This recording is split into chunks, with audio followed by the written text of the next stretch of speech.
हमारी संस्कृति, हमारे संस्कार सदा रहें हमारे साथ। सब्सक्राइब करें तिलक। क्या बात है अक्रूर जी, सब कुशल तो है? कुशल कहां नंदराय जी। कंस ने महाराज उग्रसेन को बंदी बना लिया है। आप तो राजधर्म को जानती हैं कि संकट के समय राजकुल के प्रत्येक सदस्य को अपनी निजी भावना से ऊपर उठकर वही करना चाहिए जो राज्य के हित में हो। मित्रों, राज्य सिंहासन पर बैठने से पहले मैं आपसे इतना ही कहना चाहता हूं कि स्वयं महाराज के जीते जी मुझे अपना राज्याभिषेक कराते हुए कोई प्रसन्नता नहीं हो रही है। अक्रूर जी ने कहा है, यदि अब भी आप अपनी भावी संतान को इस आतताई के हाथों से बचा के निकलना चाहें, तो हमारे यदुवंशी वीरों का एक जत्था अमावस की रात को नदी पार करके इस कारागार की नदी किनारे वाली दीवार को तोड़ देगा। हे परमेश्वर, एक विनती लेकर आपकी सेवा में आया हूं। कहिए। इस बार जब आप अवतार धारण करने जाएं, तो मुझे अपना बड़ा भाई बनाकर आपकी सेवा का अवसर प्रदान करें। बस इतनी सी प्रार्थना लेकर आया हूं। अपना सच्चा सेवक जानकर इसे स्वीकार कर लें और मुझे माता देवकी के सप्तम गर्भ में जाने की आज्ञा दें। तथास्तु।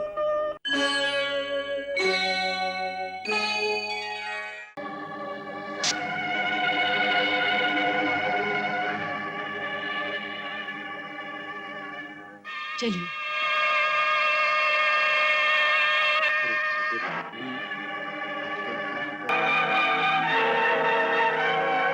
अरे वो देखो कौन आ रहा है। ठहरो ठहरो, कहां जा रहे हो? इतनी रात गए कहां जा रहे हो? जल भरने। जल भरने? हाँ, जल भरने। जल नहीं भरेंगे तो भोजन कैसे पकेगा? जाओ जाओ। चल रही।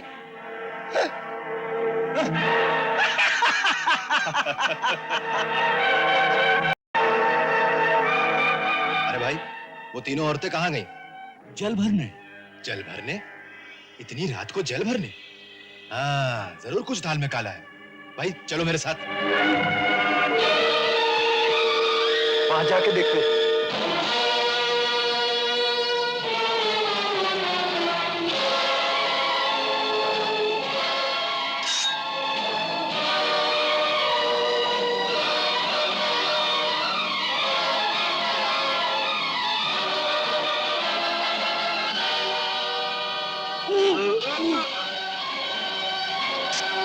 जल्दी करो।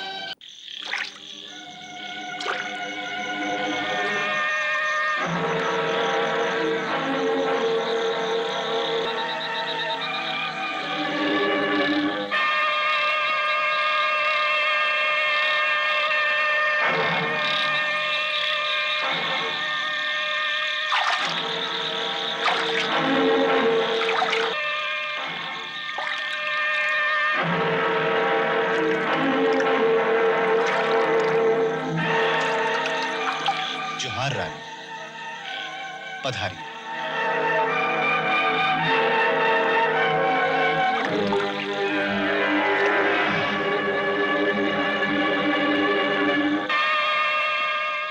आप लोग नाव लेकर नदी में साथ साथ गोकुल तक आओ। चारों ओर नजर रखना, देखना कोई पीछा तो नहीं कर रहा। जी। रानी जी आज्ञा हो तो चलूं? चलिए।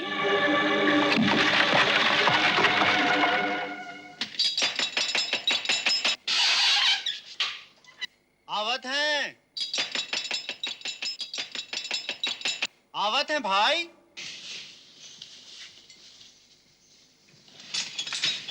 कौन? धीरे से बोलिए, मैं अक्रूर हूं। आप इस समय? क्या बात है? देवी रोहिणी हमारे साथ है।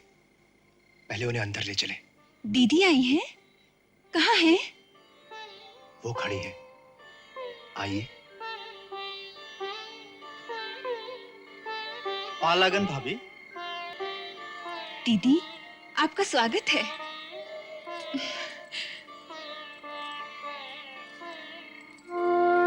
अंदर चलकर बात करेंगे। आइए। आइए, आइए ना दीदी। सुनो, तुम दोनों थोड़ी दूर तक छुपे छुपे जाकर देखो, किसी ने हम लोगों का पीछा तो नहीं किया? जी।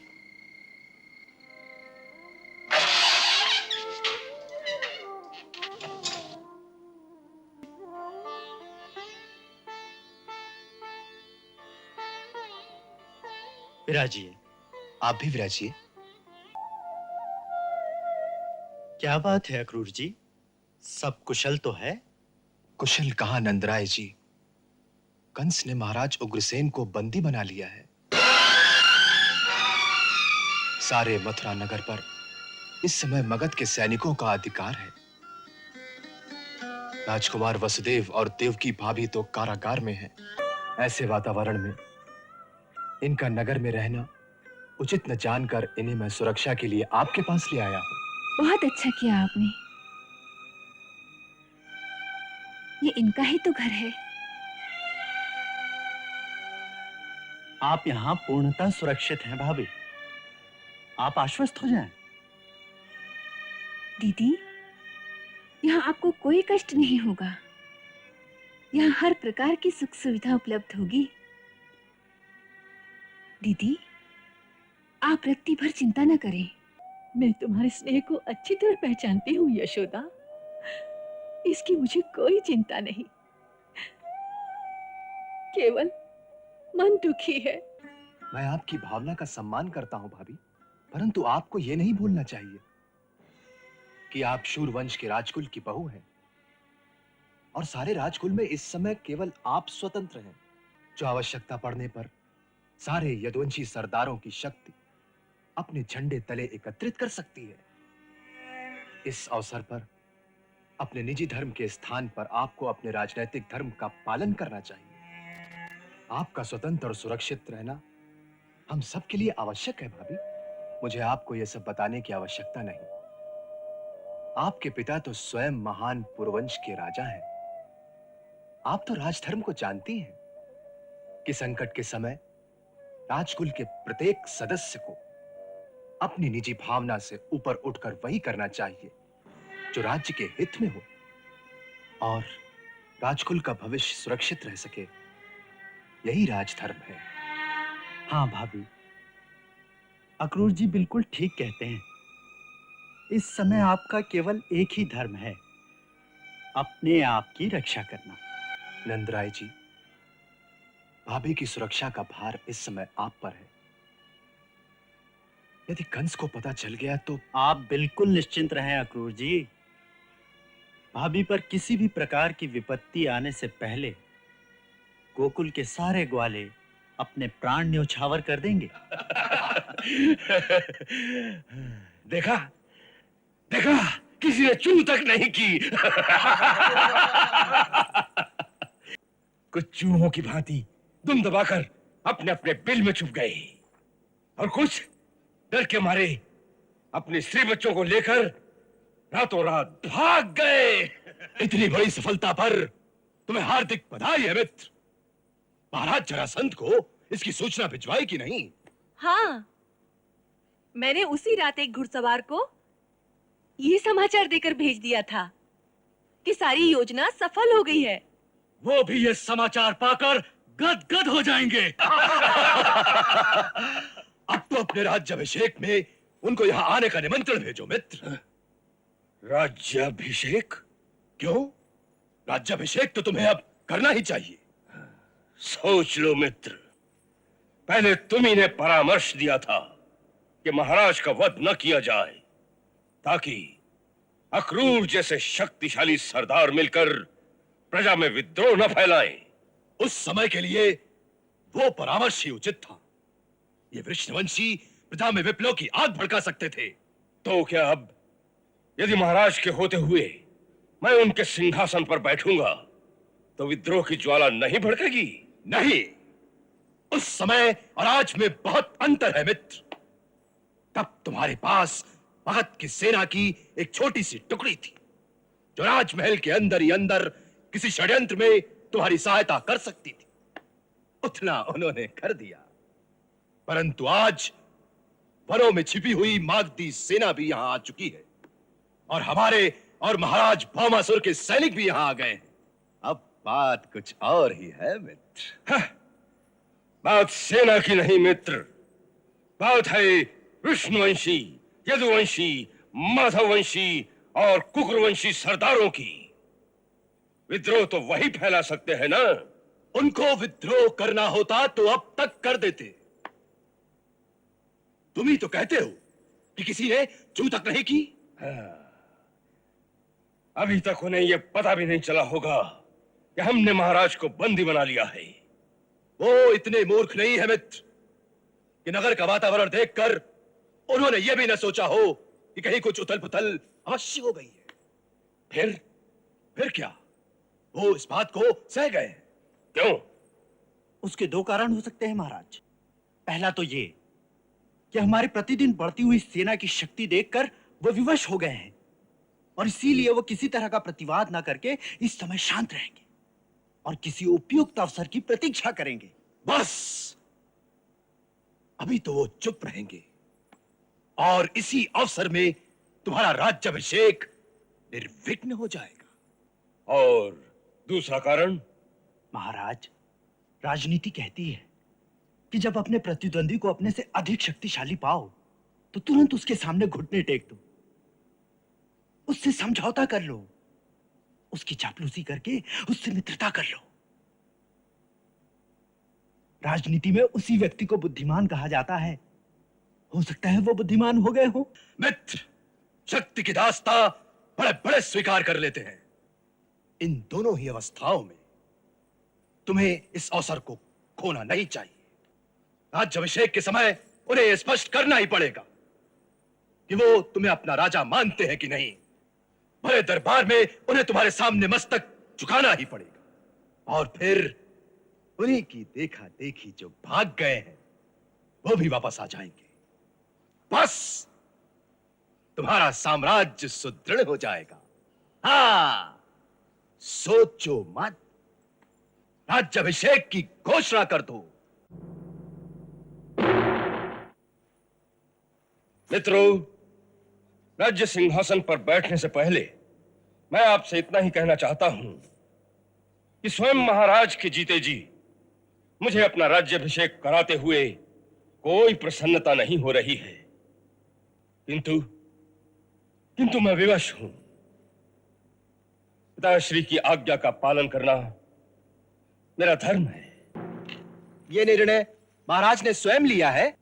हाँ। क्यों?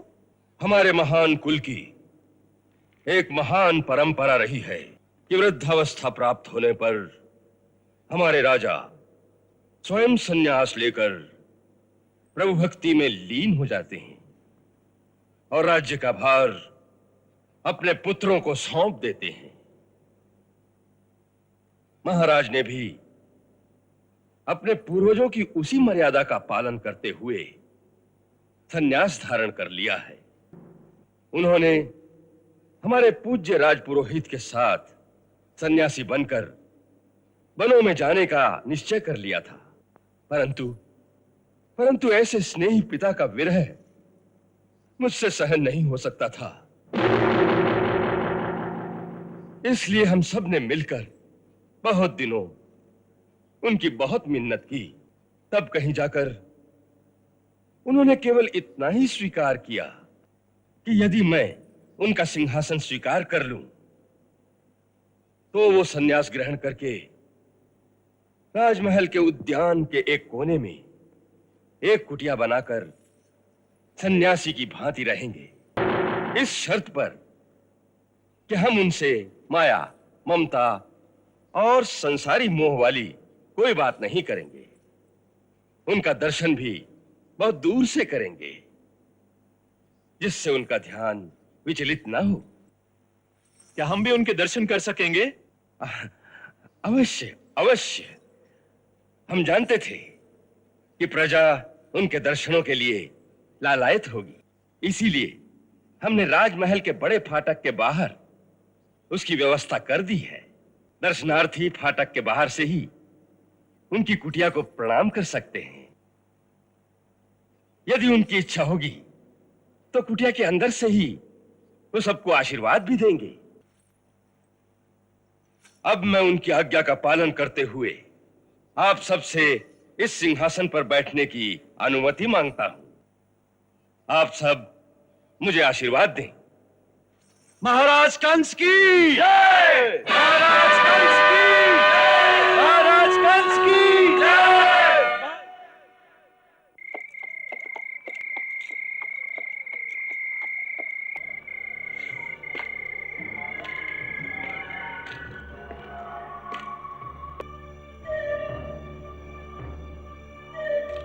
मित्रों, आप सबको मथुरा से दूर इस स्थान पर एकत्रित होने के लिए इसलिए आना पड़ा क्योंकि अब मथुरा में किसी भी स्थान पर हम सबका इस तरह एकत्रित होना संदेह की दृष्टि से देखा जाएगा। कंस के गुप्तचर नगर के गली कूचों में चारों ओर घूम रहे हैं। हाँ क्रूज, राजा बनने के बाद उसकी नजर हम सब पर होगी कि कहीं हम अंदर ही अंदर किसी विद्रोह की तैयारी तो नहीं कर रहे हैं। इसलिए हम सबको इस समय कोई भी ऐसी गलती नहीं करनी चाहिए जिससे उसको हम पर किसी भी प्रकार का कोई भी संदेह हो, क्योंकि किसी पर यदि उसे थोड़ा सा भी संदेह हुआ तो वो उसे उसी समय कुचल देगा। ये तो स्वाभाविक है, क्योंकि इस समय उसकी नीति यही होनी चाहिए कि विद्रोह के छोटे से बीज को भी कहीं पनपने न दे। जहां अंकुर फूटता दिखाई दे उसे वहीं जड़ से उखाड़ दे। ठीक कहा तुमने। इस समय वो कहीं कोई नरमी नहीं बरतेगा। आप नरमी की बात करते हैं क्रूर जी।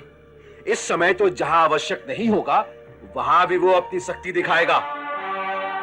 आप देख लीजिएगा, वो राह चलते हुए दोषों को भी दंड देना शुरू कर देगा ताकि प्रजा के हृदय में उसकी शक्ति का भय स्थापित हो जाए।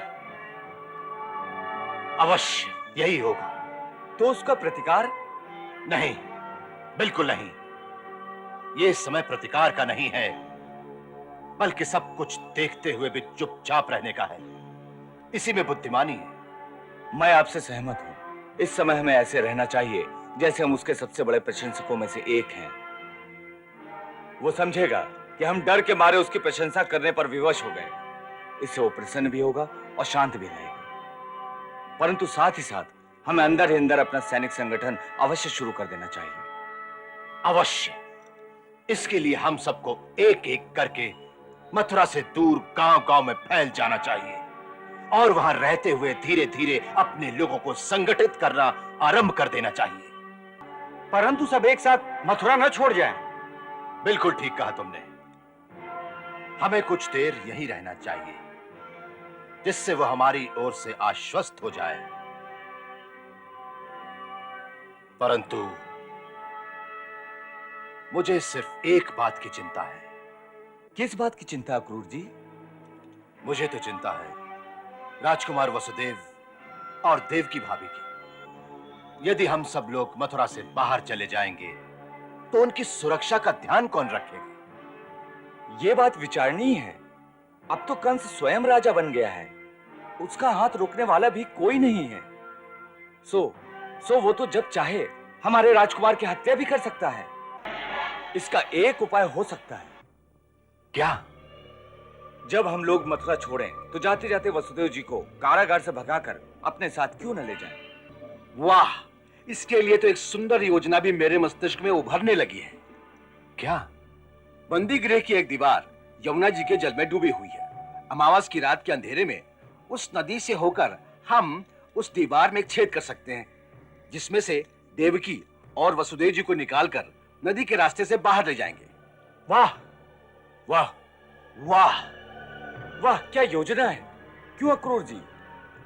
योजना तो बड़ी सुंदर है, परंतु परंतु परंतु क्या? परंतु राजकुमार वसुदेव जी हमारी बात मान लें तो ना? क्यों नहीं मानेंगे? कौन बंदी गृह से मुक्त होना नहीं चाहेगा? चेष्टा करके देख लो। अवश्य। कल ही मित्रसेन को उनके पास ये संदेशा देकर भेज दिया जाए। हाँ हाँ, मित्रसेन को उनके पास भेजा जाए। हाँ, भेजा जाए, उनके पास भेजा जाए। अच्छी बात है। यदि राजकुमार वसुदेव हमारी बात मान लें तो हमारी चिंता दूर हो जाएगी।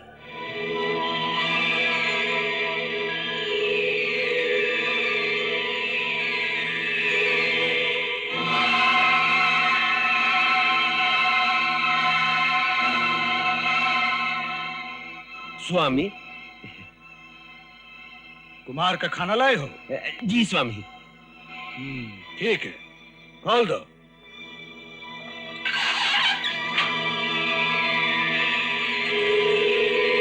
ठहरो, इधर आओ। जी स्वामी। प्रतिदिन जो भोजन लेकर आता था वो तो कोई और था। जी वो सुखुआ सुखुआ। सुखुआ? वो कहाँ है? वो कहा है कि वो भांग पीकर मदहोश पड़ गया है बाहर। तुम कौन हो? हम बंदी रहकर रसोईया बाटी। यदि उचित समय पर भोजन लेके न आई तो महाराज कंस हमू का प्राण दंड दे दे हैं। इसीलिए हम स्वयं भोजन लेके आएगा बाबाटी।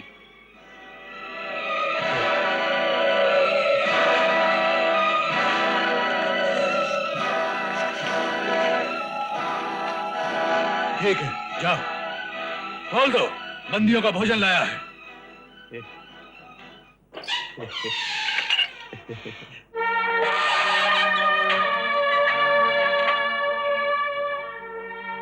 लगता है भोजन आ गया।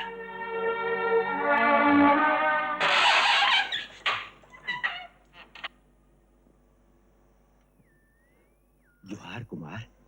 भोजन भोजन माँ, माँ भोजन।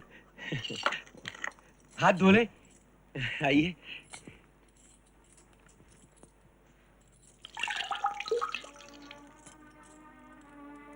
मित्रसेन, तुम? माँ हाथ धोइए, आइए।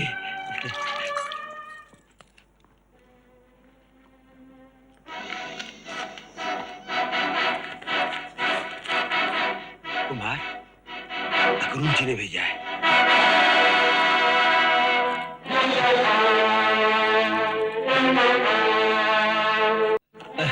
लीजिए माँ, रोटी।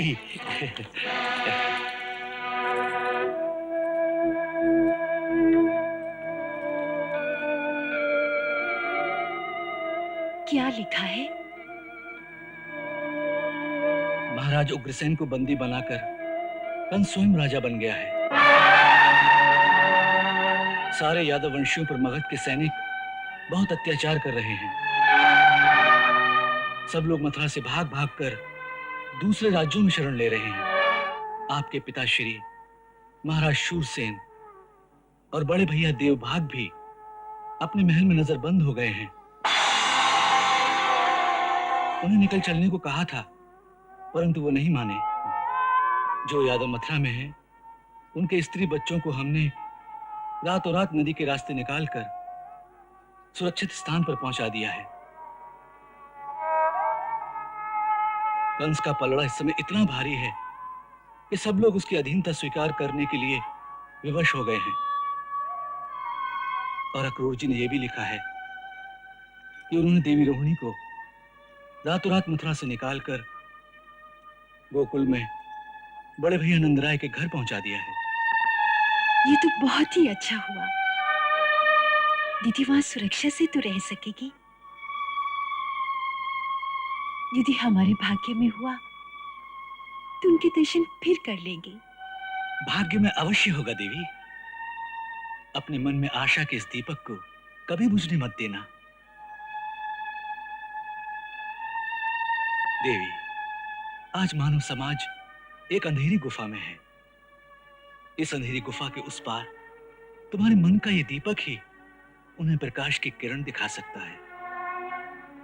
जैसे इस बंदी गृह के अंधकार में उस झरोखे के द्वारा भगवान सूर्य नित्य प्रति हमें आशा का प्रकाश भेजते रहते हैं। कुमार, अक्रूर जी ने कहा है, यदि अब भी आप अपनी भावी संतान को इस आतताई के हाथों से बचा के निकलना चाहें, तो हमारे यदुवंशी वीरों का एक जत्था अमावस की रात को नदी पार करके इस कारागार की नदी किनारे वाली दीवार को तोड़ देगा। उसके लिए यदि आप सहमत हो तो मैं आपके लिए कुछ लाया हूं। क्या लाए हो?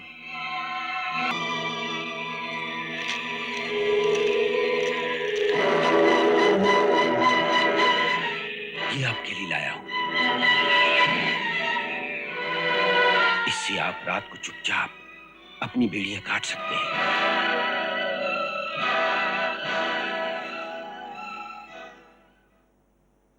मित्र सेन, अक्रूर जी को मेरा धन्यवाद कहना और कहना कि जब तक देवकी की 8वीं संतान नहीं हो जाती, मैं वचनबद्ध हूं। परंतु परंतु यहाँ रहने से वो हमारे सब बालकों को मार डालेगा। मैं जानता हूं, परंतु यही ठीक भी है, क्योंकि यदि उद्धारक को बुलाना है तो कंस के पाप की अति करनी ही होगी और तुम्हें यह बलिदान देना ही होगा ताकि पृथ्वी का बोझ शीघ्र हल्का हो सके। देवकी, इसे तब समझो जो मानव कल्याण के लिए तुम्हें करना ही होगा। देवकी, दुख का अंधकार एक दिन अवश्य दूर होगा। रात के बाद दिन, यही प्रकृति का अटल नियम है। इसलिए सुख का प्रकाश तो अवश्य आएगा, परंतु उस प्रकाश तक पहुंचने के लिए मनुष्य के पास 2 गुण होना अति आवश्यक है, विश्वास और धैर्य। पक्का विश्वास बल देता है और दुख सहने की शक्ति, और धैर्य सब्र देता है, क्योंकि प्रकाश तो अपने समय पर ही आएगा, परंतु आएगा अवश्य। धन्य है आपके भक्त, कितना अटल विश्वास है। विश्वास ही भक्ति का आधार है राधे। जिसका विश्वास अटल ना हो वो मुझे कैसे पा सकता है?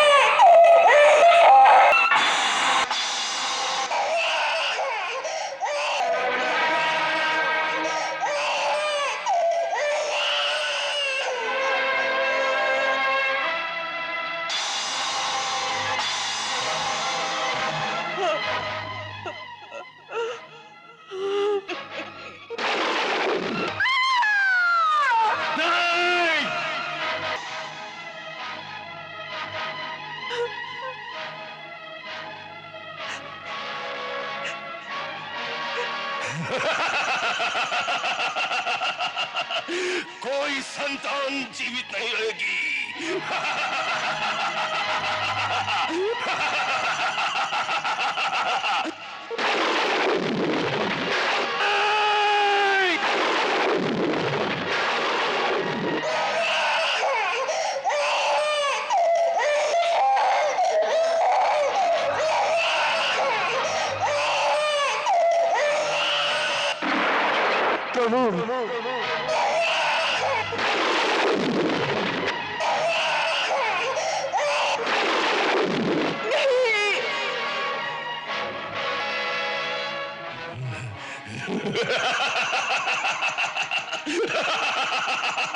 प्रभु, अब और नहीं सहा जाता। कब तक हमारी विनती नहीं सुनोगे? कब तक? विनती सुनने में भरे हो सकती है देर।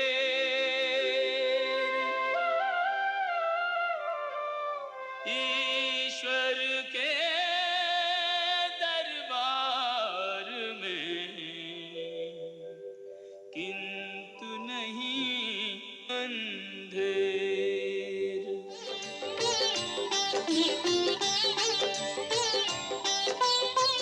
तूफानों में हिम्मत की पतवार संभाले रहना।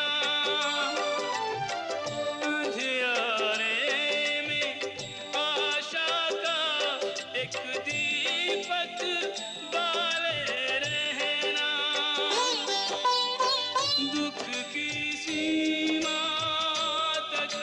सहले कुंदन हो जा तब कर पहले तब करुणा अवतार सकल दुख तारन हार आएगा तेरे घर तारन हार आएगा।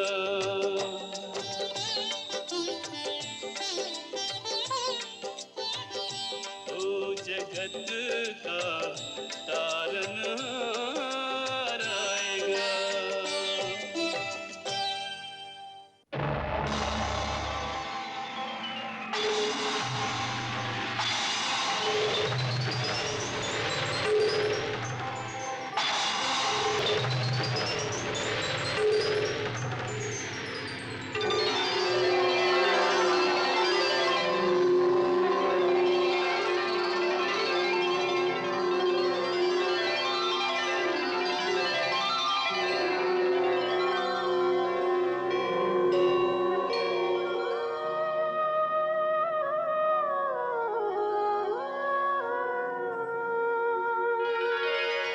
कृष्णं वन्दे गुणातीतं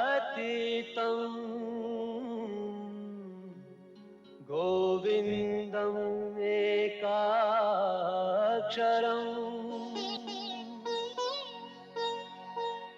अव्यक्तं व्ययं व्यक्तं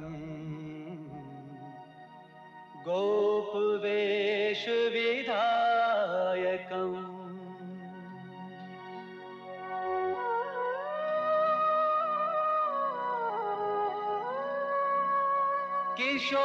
किशोरवयसं शान्तं गोपिकान्तं मनोहरम् नवीननीरदश्यामम्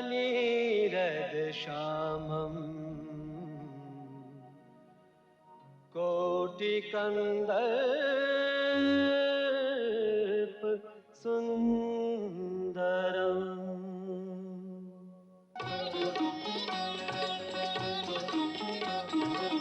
दर्शन दो प्रभु दर्शन दो दर्शन दो प्रभु दर्शन दो हे आनंद घन दर्शन दो हे जीवन धन दर्शन दो राधा मोहन दर्शन दो राधा मोहन दर्शन दो राधे श्याम राधे श्याम राधे श्याम राधे श्याम राधे श्याम राधे श्याम राधे श्याम राधे श्याम राधे श्याम राधे श्याम राधे श्याम कृष्णा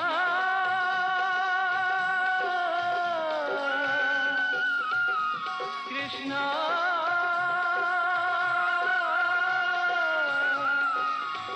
राधे कृष्णा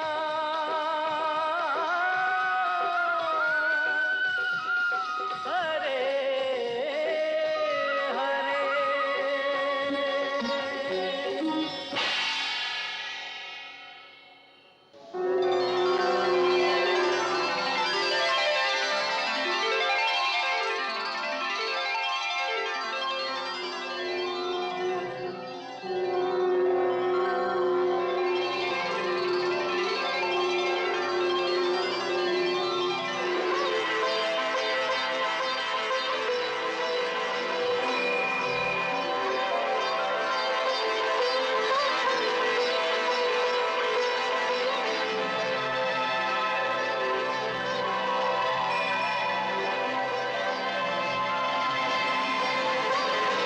आपका स्वागत है शेष जी।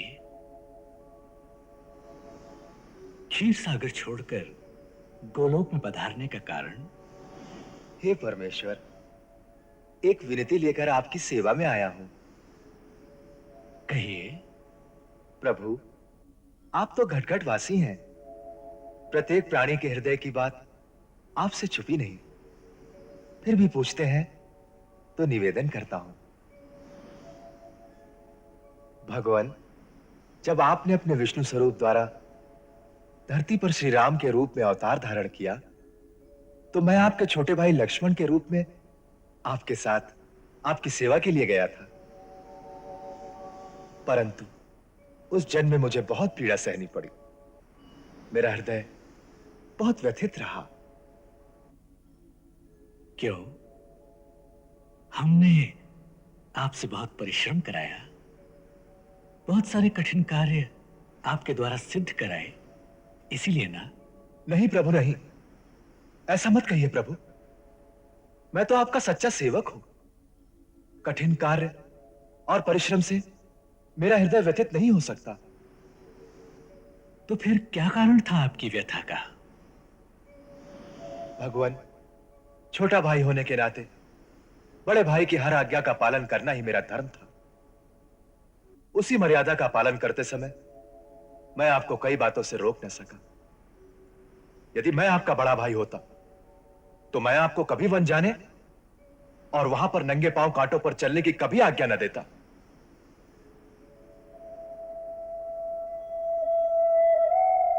प्रभु, जब आपके चरण कमलों से रक्त की एक बूंद निकलती थी तो मेरे हृदय से वेदना की धारा बहने लगती थी।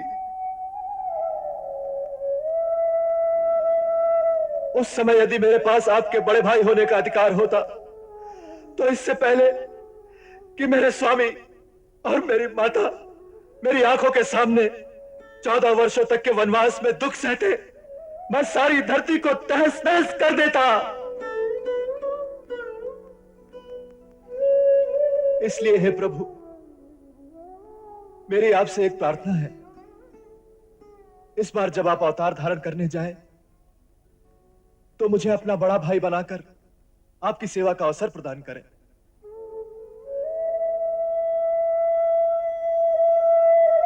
बस इतनी सी प्रार्थना लेकर आया हूं।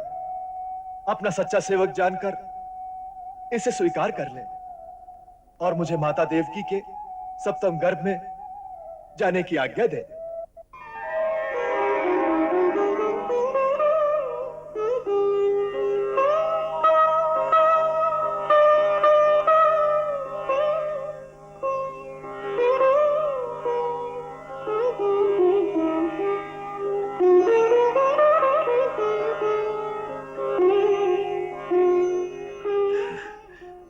अच्छी बात है।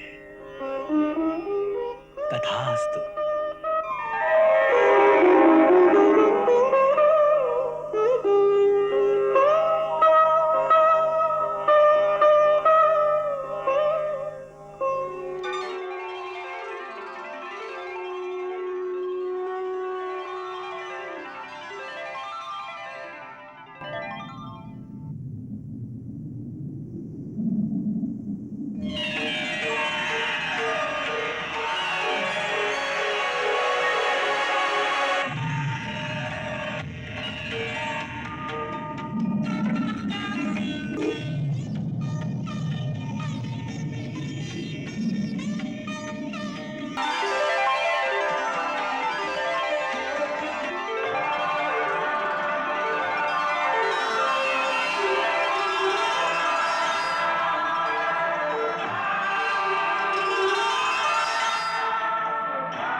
आर्य, आर्य देखिए, आर्य देखिए।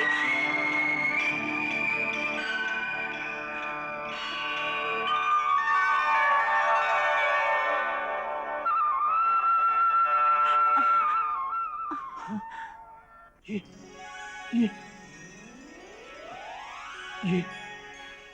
ये क्या हुआ? हैं? ये क्या हुआ? आर्य, देखिए ये चमत्कार। ऐसा लगता है कि मेरे घर में एक दिव्य प्रकाश प्रवेश कर गया है, जिसकी ज्योत्सना चारों ओर फैल गई है।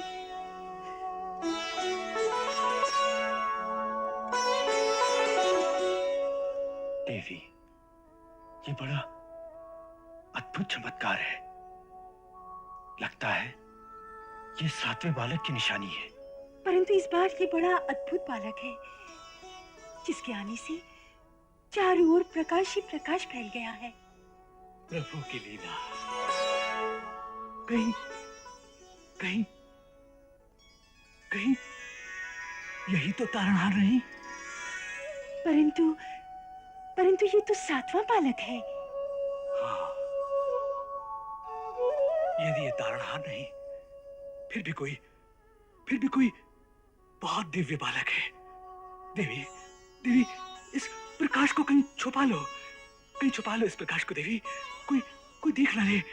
हाँ, कोई देख ना ले इस प्रकाश को कहीं छुपा लो देवी। हाँ। अरे,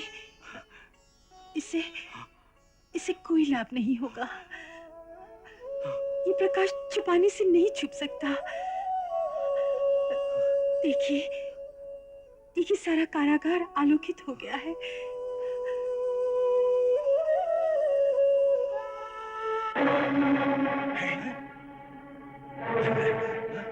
अरे, ये क्या चमत्कार है? कारागार में चारों तरफ प्रकाश ही प्रकाश नजर आ रहा है। और वो देखो, देवकी के गर्भ से कोई प्रकाश पुंज निकल रहा है। चलो, महाराज को सूचित करेंगे। चलो। बड़े ही विस्मय की बात है। ये 8वां गर्भ नहीं, जिससे तारणहार प्रकट होंगे। फिर भी ऐसा दिव्य प्रकाश। लगता है हमारी पीड़ा से द्रवित होकर प्रभु ने हमें आशा बनाने के लिए किसी दिव्य शक्ति को भेजा है। नहीं आर्य, नहीं, मुझे झूठी आशा मत दिला। मैं जानती हूँ कि वो इसे भी उसी निर्दयता से मार डालेगा। आर्य, तेरे बच्चे को मार डालेगा। मत रो। माता ये नहीं जानती कि इस बालक को मार डालना कंस के बस में नहीं है।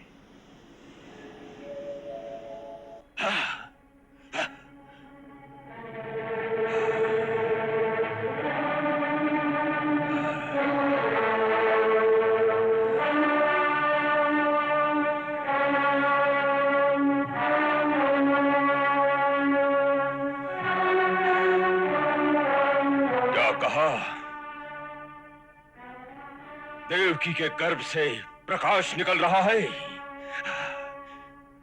यह असंभव है। यह सत्य नहीं हो सकता। ये सत्य है महाराज। मैंने अपनी आंखों से देखा है। उस प्रकाश से सारा कारागार आलोकित हो गया है।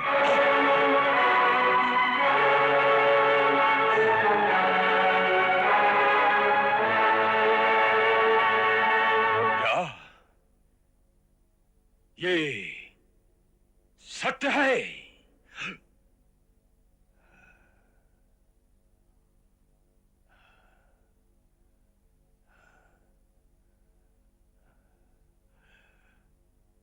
सुना चांडूर, तुमने? कहता है ये सत्य है। ये कोई मायावी चमत्कार है। हाँ, ये अवश्य विष्णु होगा। वो बड़ा ही मायावी है। इन चमत्कारों से वो हमें भरमाना चाहता है। हो सकता है वो छल से 7वें गर्भ में ही आ गया हो। हाँ, हो सकता है। यदि सचमुच विष्णु आ गया है तो अब हमारे हाथ से वो बचकर नहीं जा सकता। हाँ, हाँ।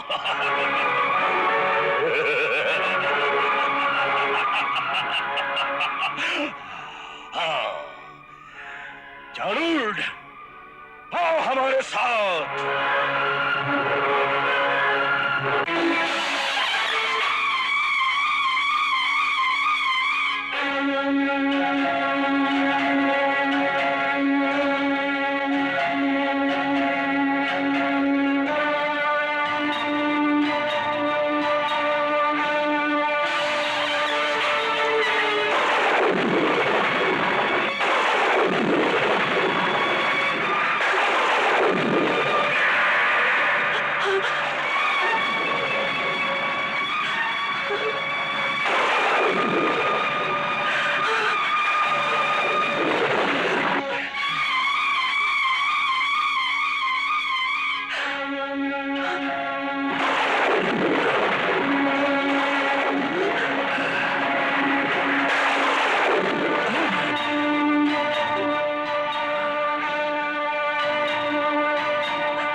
दृष्टि, मुझे कुछ दिखाई नहीं दे रहा है चाणूर, मुझे कुछ दिखाई नहीं दे रहा है।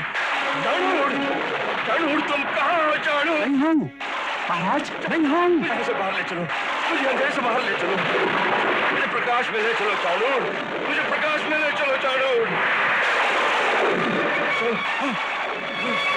सांप, देखो सांप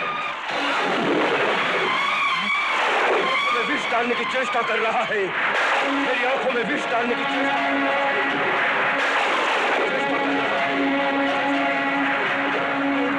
मेरे यहाँ से बाहर ले चलो।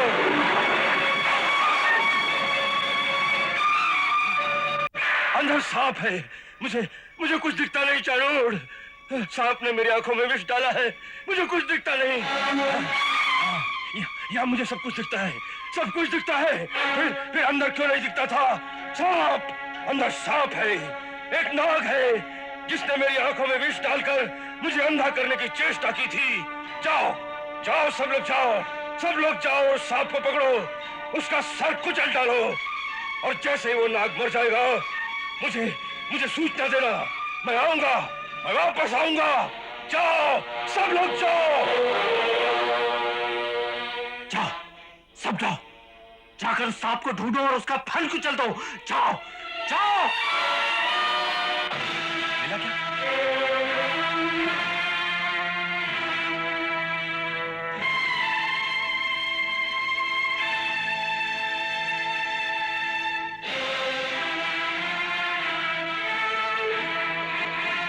यहाँ सांप आया कैसे? वो वहां से आया होगा। हाँ तो फिर वहीं से निकल भी गया होगा। हाँ चलो चलो, चलो, चलो।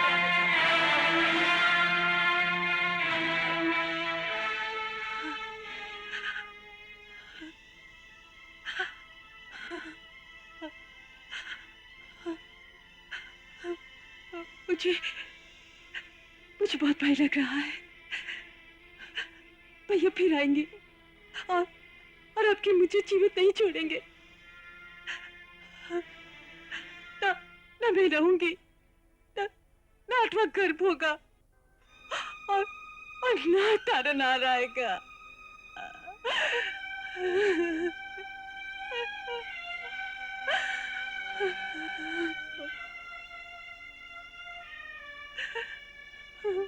देवी, ऐसा चमत्कार देखकर भी भगवान पर तुम्हें विश्वास नहीं होता?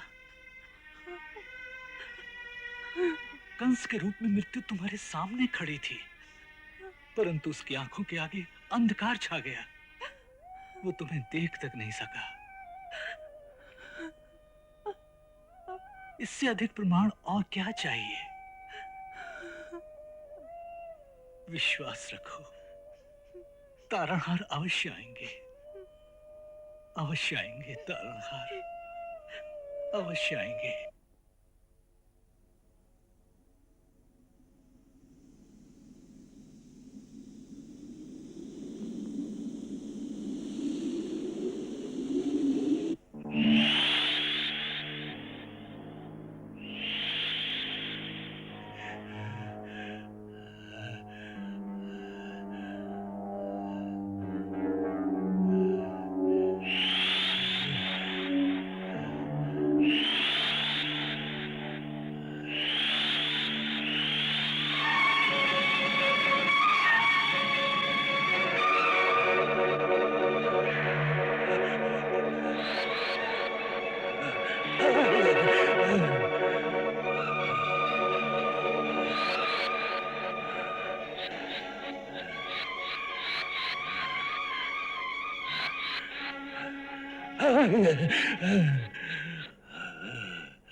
अवश्य उसने मेरे पीछे कोई मायावी नाग लगा दिया है। वो समझता है कि इससे मैं भयभीत हो जाऊंगा। हाँ, परंतु वो ये नहीं जानता कि कंस ऐसा शत्रु नहीं जिसे वो छल से हरा देगा। हाँ, एक दिन उसे मेरे सामने आकर मुझसे युद्ध करना ही पड़ेगा। नहीं महाराज, वो आप जैसे वीर के सम्मुख कभी नहीं आएगा। उसने सदा छल से ही काम लिया है। वो बड़ा मायावी है। तो क्या हुआ, हमारे पास भी बहुत से मायावी हैं। ये केशी है, घोड़े का रूप धारण कर सकता है। ये कागासुर है, ये बकासुर है, और सबसे बड़ी मायावी तो पूतना है। परंतु इन सब की कोई आवश्यकता ही नहीं रह जाती यदि आप मेरे परामर्श पर विचार करें तो। वो क्या? महाराज, मैं कहता हूं कि आपने अब तक वसुदेव की बातों और उसकी प्रतिज्ञा से भ्रमित होकर वृक्ष के केवल फूल और टहनियां ही काटी। एक बार आप वृक्ष को जड़ से काट दीजिए, फिर न रहेंगे फूल न टहनियां। आप एक ही बार में देवकी को क्यों नहीं समाप्त कर देते? देवकी को समाप्त करना हमारे लिए कोई दुष्कर कार्य नहीं है चाणूर, परंतु ऐसा करने से हमारी वीरता को कलंक लग जाएगा। कलंक? हाँ, वीर के लिए सबसे बड़ा कलंक है शत्रु की चुनौती सुनकर दुम दबाकर भाग जाना। हमें याद है कि आकाशवाणी द्वारा विष्णु ने देवकी के अष्टम गर्भ से जन्म लेने वाले के हाथों हमें मारने की चुनौती दी थी। इसलिए हमें अष्टम गर्भ तक प्रतीक्षा करनी चाहिए। हाँ, हमने तुम्हारी वो युक्ति स्वीकार कर ली थी कि वो गिनती में छल कर सकता है कि अष्टम कौन और पहला कौन। इसलिए अष्टम गर्भ तक हम देवकी की हर संतान का वध करते रहेंगे। यदि उससे पहले हमने देवकी को मार डाला तो शत्रु कहेगा कि डर के मारे हमने 8वें तक की प्रतीक्षा ही नहीं की। फिर हमें देवकी से कोई शत्रुता नहीं। शत्रु हमारा वो है जो उसके गर्भ से जन्म लेगा। इसलिए हम देवकी के अष्टम गर्भ तक उसकी प्रतीक्षा करते रहेंगे। हाँ,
जगदीश्वर, मैं आपकी इच्छानुसार आपकी सेवा में उपस्थित हूँ। मेरे लिए क्या आज्ञा है सर्वेश्वर? देवी योग माया, अब तुम मथुरा में जाओ। वहां कारागार में वसुदेव और देवकी बंदी हैं। इस समय मेरा वो अंश जिसे शेष कहते हैं, देवकी के उदर में गर्भ के रूप में स्थित है। दुरात्मा कंस उनके तेज से भयभीत होकर उनका अनिष्ट करने की सोच रहा है, अथवा स्वयं देवकी का भी वध करने का विचार आ रहा है उसके मन में। उधर हमारे भक्तजन कंस के अत्याचारों से पीड़ित होकर प्रतिपल तारणहार को पुकार रहे हैं।